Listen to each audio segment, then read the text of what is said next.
Hi, this is Ishita Datta, a legal intern at Lexis and Company, and today I will be talking about the legal status of a dead man. A living person on earth has various rights provided by all types of law.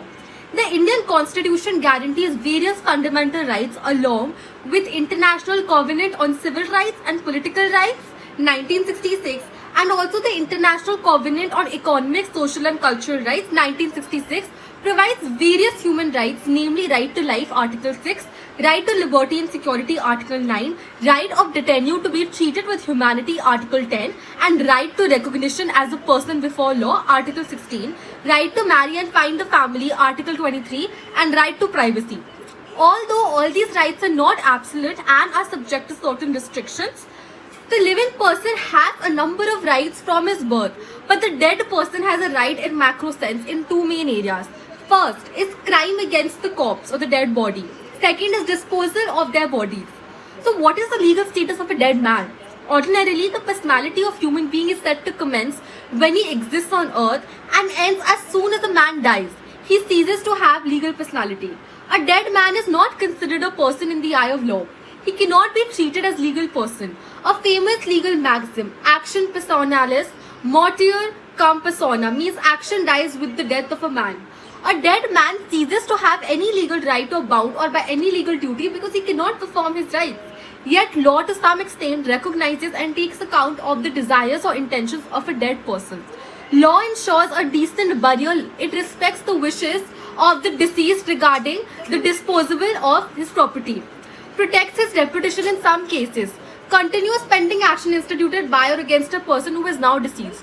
What are the Indian laws classifying dead? As far as a dead man is concerned, criminal law under Indian Penal Code provides very limited areas for offences against the dead person.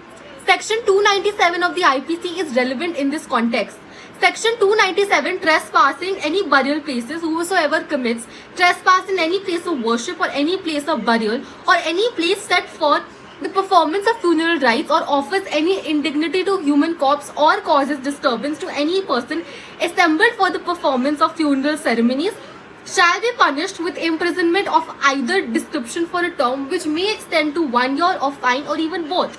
Thus, the essence of liability under this section depends upon the intention or knowledge of likelihood of wounding, feeling or insult to religion, and when with that intention or knowledge trespass in place of sculpture, indignity to corpse or disturbs a place of religious worship or funeral ceremonies, it is committed, the offence is complete.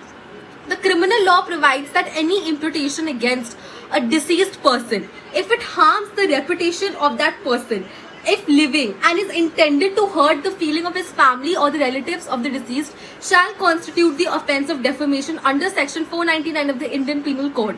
Right to reputation is the facet of Article 21, and the reputation is also protected, and penal charges can also be initiated for harming the reputation of a dead person. Right to privacy is also an element of human dignity, and the privacy of deceased person shall be guaranteed under this constitution.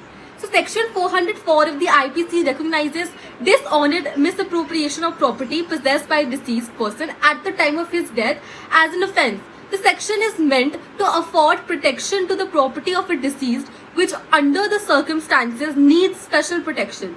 Section 503 of the IPC, which defines criminal intimidation, includes the threatening a person with injuring the reputation of a dead person dear to him as an offence.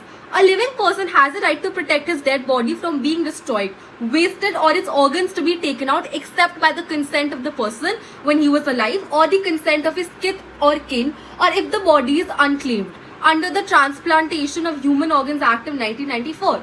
The Indian Succession Act 1923 provides for the execution of the will of a deceased person.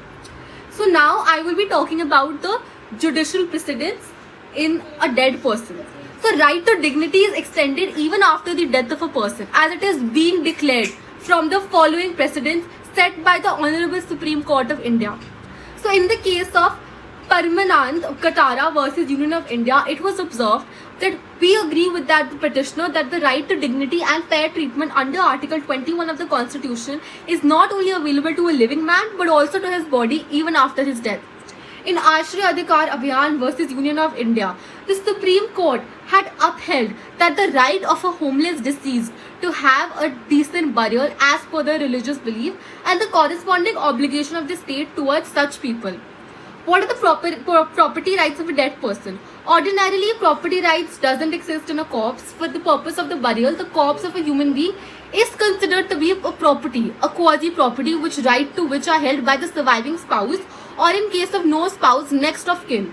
Following burial, the body is considered part of the ground in which it is placed.